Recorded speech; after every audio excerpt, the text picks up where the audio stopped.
Hello, it is Patty from Natural Law Health. And a couple of announcements. My videos are now going to be still, every now and then on YouTube. I also have an LBRY channel, which you can find descriptions for in the under this video. And I am contributing to, or I am a contributor for the One Great Work Network. And that link will be in the below as well. And this is a network that Mark Passio and his crew have worked relentlessly to put together. And there are many great people adding content to this network. Not just Mark Passio's work, but many beautiful souls that are here to put forth a message of truth, of freedom, and really to bring humanity out of this state that we're in. And that's really what I wanted to talk about today, that we are, I'm not going to say we, because I don't consider myself a part of that we that I'm going to be talking about when I talk about, the greater part of humanity and that collective experience. But many humans are cast under a spell right now. And, I every now and then will linger onto Facebook to see what's going on, and it's very sad to see how many humans are cast under this spell. And it's called the spell of orthodox medicine, or the spell of allopathic medicine. It's basically a fear system to control your actions.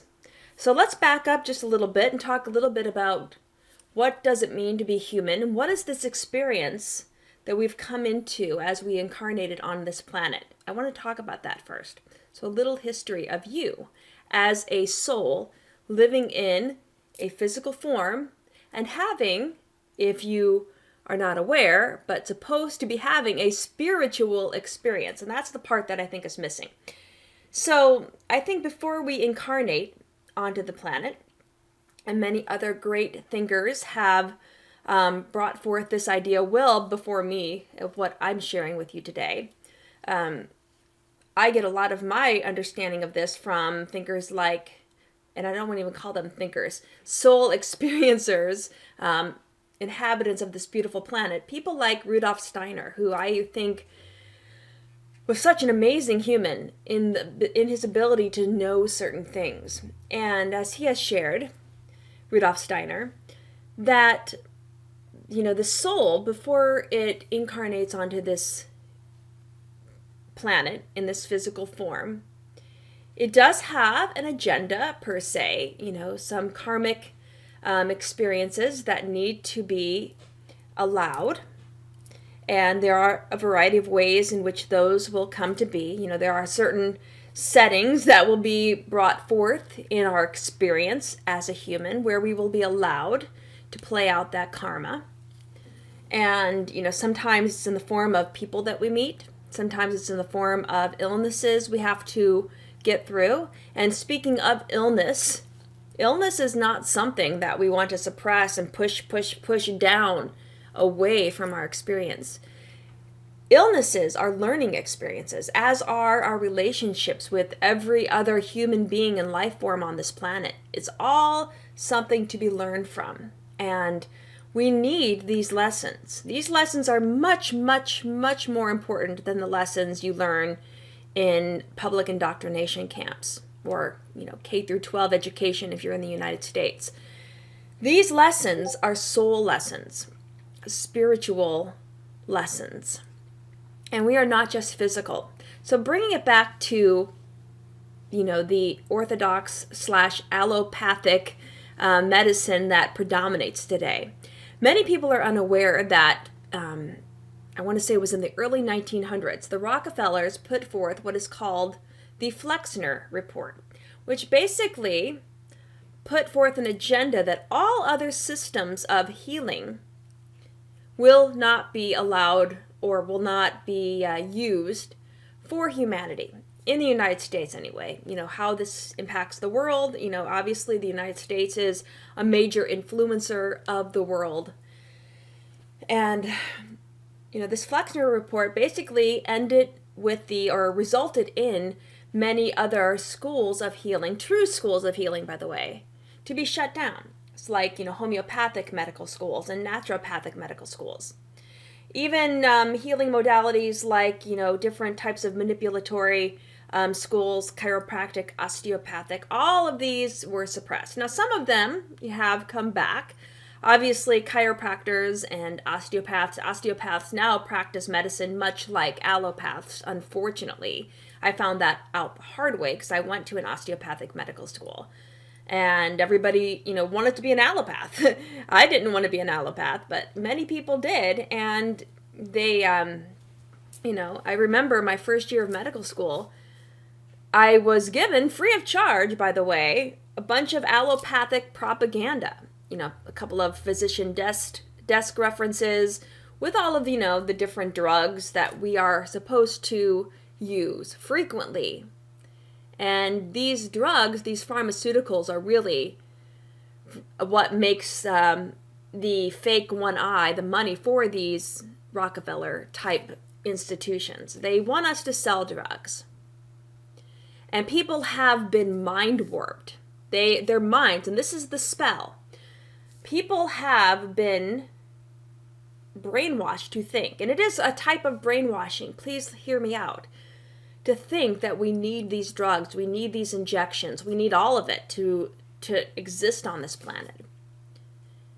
And that is what I want to address right now. We do not need any of it. Allopathic medicine was named allopathic actually by the homeopaths. Homeopathic medicine, which I think is a beautiful system. Homeo means same, and pathology, or pathos, means illness or sickness. So in homeopathy, what we do is we find things in nature that when consumed or taken in by a healthy individual will produce a certain spectrum of symptoms in that individual. And these are symptoms that range from physical to emotional to mental. And, the homeopath makes note of these symptoms. And then when somebody with an illness that mimics those same symptoms comes forth, they are given a very dilute representation of that initial substance. Okay?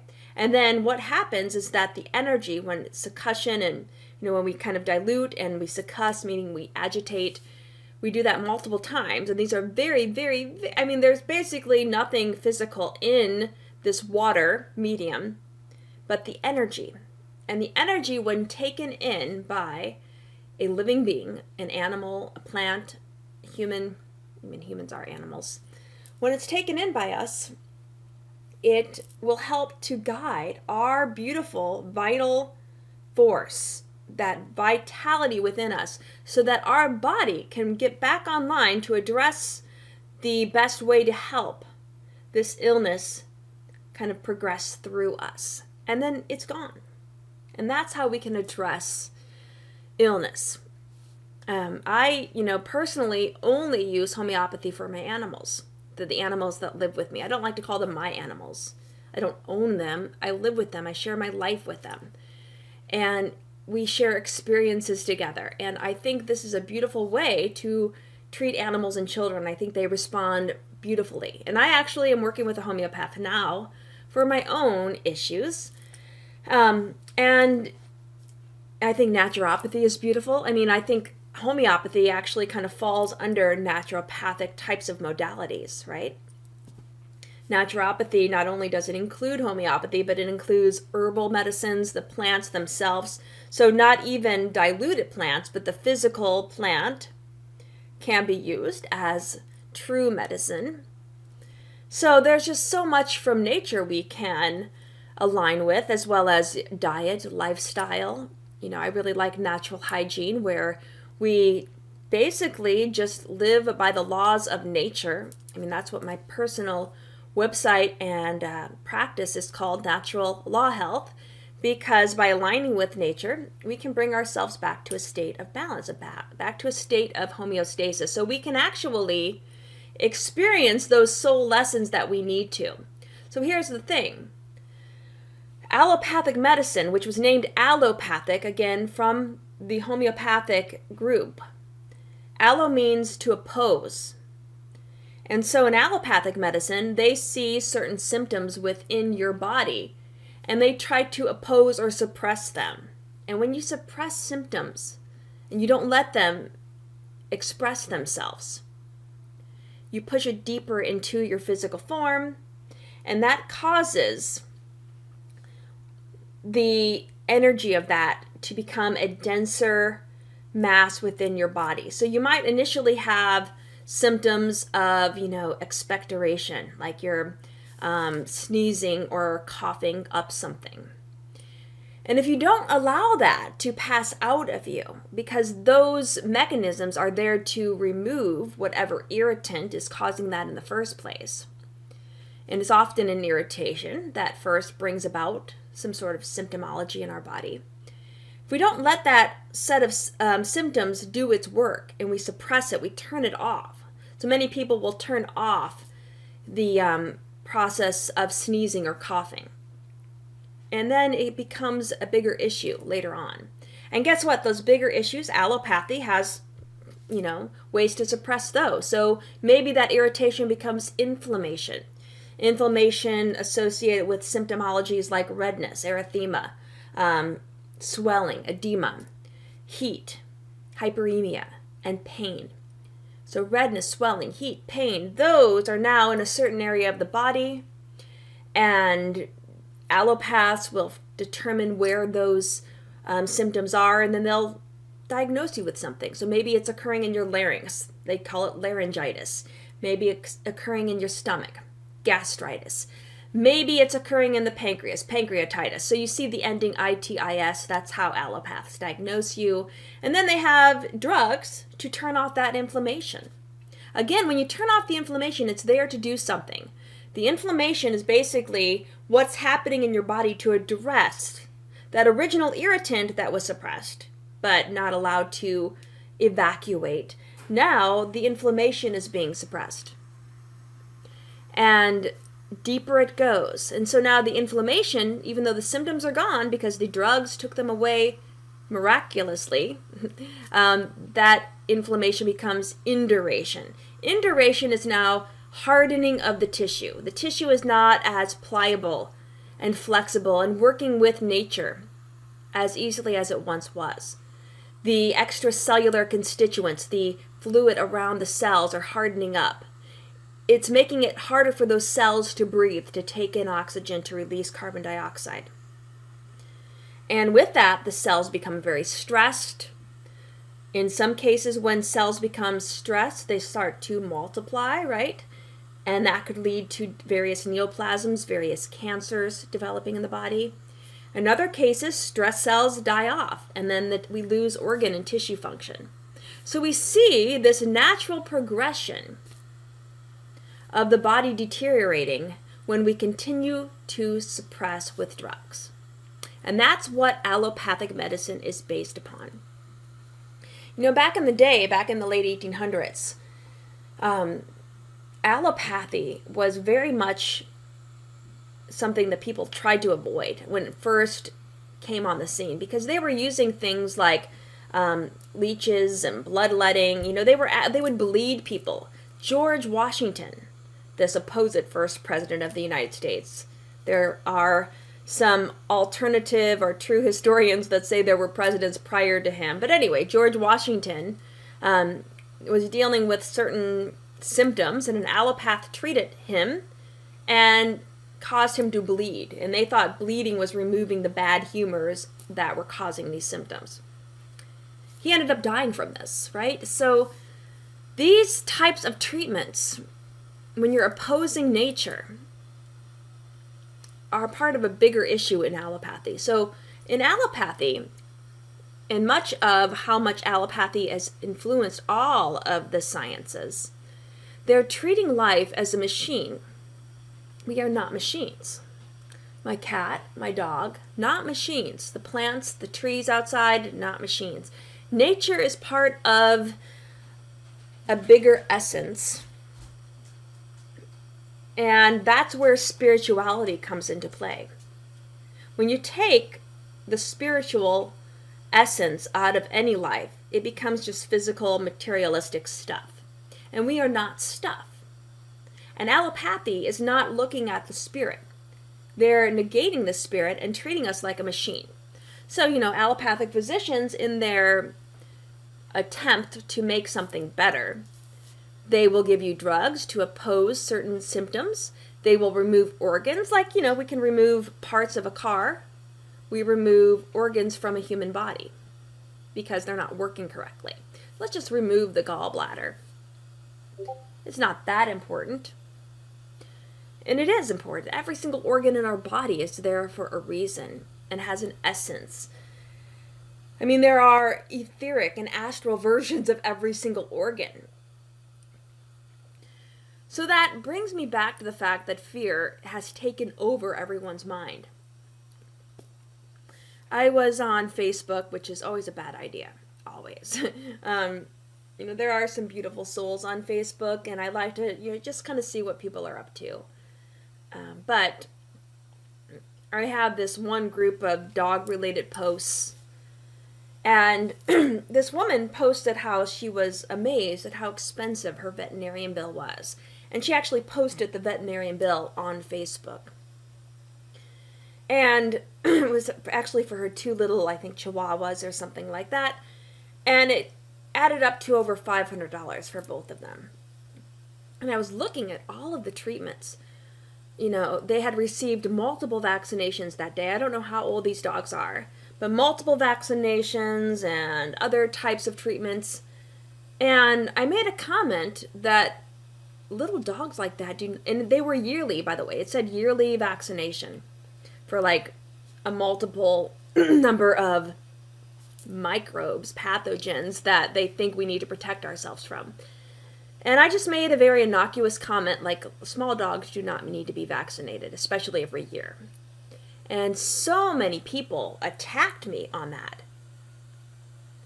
I was amazed. I ended up just removing the comment because I'm like, these people are very much behind the times. Well, not even behind the times, they're brainwashed.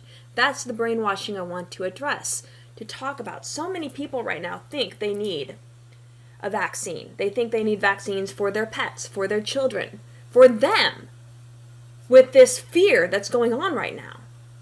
The virus is not a pathogen. The virus is fear, and it's spreading to control all of life.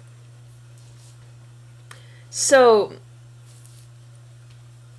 if we allow ourselves to be taken up by this fear, it will control and take us off our soul's journey. Like I said at the beginning of this video, our soul is helping us incarnate in the most perfect body and environment so that we can live out certain soul lessons, karmic experiences, so that our soul can ascend to that place in our soul's journey so that we can, and I'm not going to pretend I know all of the answers because I don't, but there is an awareness, a consciousness that we need to experience.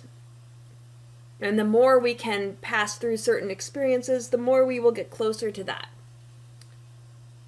But if we allow ourselves to be controlled by fear, if we allow ourselves to take drugs, vaccinations, it's going to take us off that path. And it's not healing. Nothing with vaccination is healing. In fact, if anything, vaccinations are quite dangerous. They, when they first started introducing vaccinations, by the way, a long time ago, many of the epidemics that were out causing issues with human bodies, like polio and later on measles, and now chickenpox, and now it's the I'm not going to say the word, but let's look at polio. Polio, first and foremost, I think was caused by the chemical spraying of agricultural crops, and there were neurotoxins in these sprays that were causing these neurological symptoms seen in polio. Well, it's more profitable if we can link that to some sort of pathogen instead of chemical sprays, which the pharmaceutical companies produce as well, in addition to them producing the pharmaceutical drugs, the drugs to suppress symptoms. So anyway, when they started changing out those sprays for other, microbe killing, soil destroying sprays for the agricultural mass production, we started seeing polio drop, although these sprays are still being used in certain third world countries. That plus the fact, and so anyway, polio was on its way out, and then they introduced the vaccine. So when you look at the cases, and I think I'll add some of them to this video, I'll show you some images of how these various diseases were on their way out, not just for polio, but for others as well. That's when the vaccine was introduced to humanity at that time for that specific dis-ease. And now people think that's the only way they can be protected. They think that they incarnated in a body that can't protect themselves. We have everything we need. I mean, we have an immune system. We have a way to fight off things that shouldn't be in our body. It begins with symptoms like coughing or sneezing. That's how we remove things from the body, right? We don't need a chemical mixed in with a very potent source of other chemicals to enhance the immune response. That's what adjuvants are. For a long time, mercury, and I still think mercury in various forms is used as an adjuvant. And this is added to these vaccinations to make the immune response stronger. And then this is injected into our body. It bypasses the normal routes of entry, which would prep the body for a better way of removing that which should not be there. But no, it gets injected directly into our bodily fluids. And that's dangerous first and foremost. And then it creates a strong immune response. And a lot of these adjuvants, like polysorbate 80, is known to cross the blood-brain barrier and can bring forth certain neurological symptoms, like, autism, Alzheimer's disease, other types of neurological symptoms, and in the types of coronavirus vaccines, things like Guillain-Barré syndrome. I mean, so many neurological events, Bell's palsy, where the facial nerve is not working on half of the face. The facial nerve picks up or it controls the muscles of facial expression. So those muscles on that side of your face, right or left, are paralyzed. They can't be used. That's what's happening, though. We're seeing that with the current situation. And I was just flabbergasted at how many people negatively responded to me commenting that little dogs didn't need to be vaccinated every year. I mean, I don't think they need to be vaccinated at all, if you want my whole opinion about this. It's not just humans that these vaccines are dangerous for. It's anybody that is exposed to this. We don't need these things. This is a mind virus. The fact that we think we need vaccines in the first place. We have been duped. And they've gotten everybody on board. If you go to allopathic medical school or even osteopathic medical school, you're going to be mind controlled. I had to get out of that system because I could see just how controlling it was. And I could see how everybody was being set forth on this agenda to just play out what they want. They want to control the masses. They do not want to heal the masses. That's not profitable to truly heal the physical form. To truly heal life on this planet is not profitable to people like the Rockefellers, to anybody in pharmaceutical mindsets. These pharmaceutical companies are not virtuous. They've done many shady things. I mean, you can read many books about their inappropriate behavior that has led to people's symptoms being pushed under the rug when they're trying to put forth a vaccine or a drug that they want to sell. They manipulate data. The the pharmaceutical sales reps who are basically educating these physicians, they spend big money paying for conferences, room and board, in these beautiful tropical settings for these doctors to come to, and they give them a bunch of their propaganda so they'll sell more of their drugs. Why would you have to do that if your drug really worked, if it was truly healing? No, it's all about profits. It is such a malicious industry. I mean, that's why I'm not a part of it anymore. I cannot, sit by. I could not be a part of a system anyway where this was the agenda, to sell more drugs. And the agenda wasn't what they propose, which is to heal. I mean, when you look at the Hippocratic Oath, which all physicians take, it is to first do no harm. And that has been inverted. Everything has been inverted. I mean, even government, they're inverting everything. How many people do we know out there have inverted crosses, or the Bible's upside down, or all of these things are upside down? They're flipping it on us. And our job as a soul is to rise above that, is to see, okay, here's what the disorder is. We are on a soul's journey. We don't need chemicals in our body. We can detoxify naturally. And that's what, outside of college teaching, which unfortunately, a lot of my students that take my college, or take my human anatomy and physiology course at my 9-to-5 job, a lot of them are going into allopathic medicine. And, I'm trying to break away from that. I'd like to only teach naturopathy in its purest form and teach how the human body works in a true way, because there's so much, again, that has been occulted from humanity. But right now, I'm kind of one foot in both worlds. And even my own students and my own coworkers, we're talking about people with PhDs that are under this mind spell. Biologists with PhDs that think they need this V to keep them safe. I mean, if people that are so, and I don't want to call them intelligent, I'll call them intellectual, because intelligence incorporates also the generative, caring principle. And many people have not taken the time to know what it means to truly care. It's not just being told what to do by numbers in this materialistic way of thinking.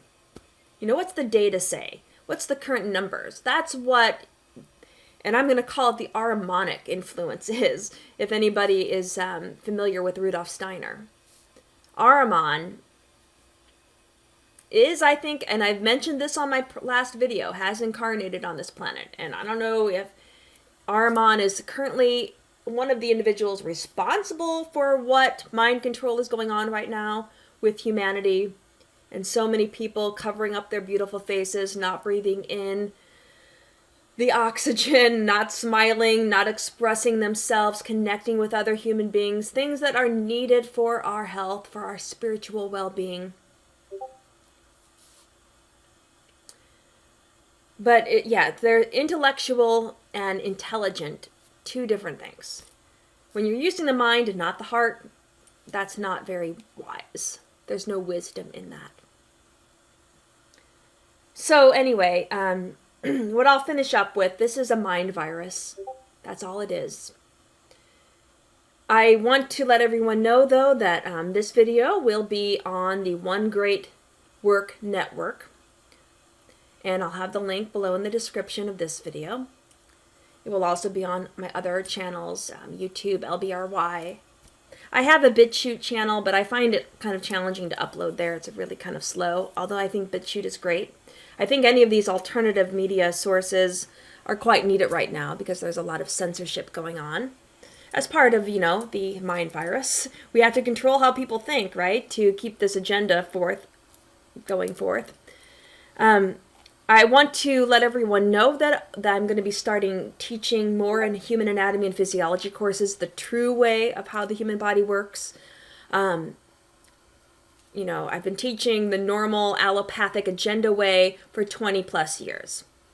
That's been my career. And although I understand that very well, and I teach it to college students, I want to train the true healers that our world desperately needs. We need people to guide people through regular ways of how to heal themselves, natural ways of detoxification.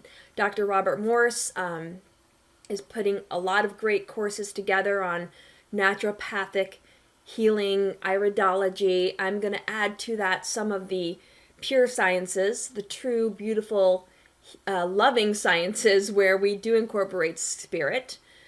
Just to give you an idea of what that would look like compared to a regular anatomy and physiology course, is that the pure sciences, let me say it this way, the allopathic sciences, they treat the body like a machine. In my newer anatomy and physiology course, which I'm working with a name, but I'm thinking like esoteric anatomy, or as Rudolf Steiner calls it, dynamic physiology. We'll get into really cool topics like the fourth phase of water. Pollock and Cowan, Dr. Tom Cowan, who is an anthroposophical medical doctor, talks about that and how that is part of another kind of hidden occult knowing in human anatomy and physiology is the heart. The heart is not a pump. And I'll talk about that. I'll get into the details of how the heart is not a pump. In fact, I have Tom Cowan's book, Human Heart, Cosmic Heart. And then I also have Pollock's book, Cells, Gels, and the Engine of Life. And there he talks about the fourth phase of water and how water becomes gel-like when it's exposed to hydrophilic surfaces like cell membranes, and how this is really responsible for moving our blood through the thousands and thousands and thousands of miles of blood vessels, not this pump. So that will be discussed. I will go into very deeply the ideas of Dr. Robert Morse, the lymphatic system and the kidneys, filtering the lymph. We'll talk about that. So it's going to be a really great foundational course. There's going to be actually multiple courses. I'll be teaching the chemistry. My master's degree is actually in biochemistry, biological chemistry. So I want to teach them chemistry courses, cell biology courses, and real human anatomy and physiology. So there will be more about these courses coming up very soon because I'm going to be offering them relatively soon. And I'm sure Dr. Morse will be talking about this as well. So thank you all. I'm going to end the video now. I hope you all have a beautiful day. And I will leave you with this. Please spend some time in nature. Connect with the truth. Remind yourself by being around children or animals of how sacred simplicity is. And we don't need all of these complex fear tactics. There is a simple truth within us, and we just need to find that and align with it. Thank you and have a beautiful day.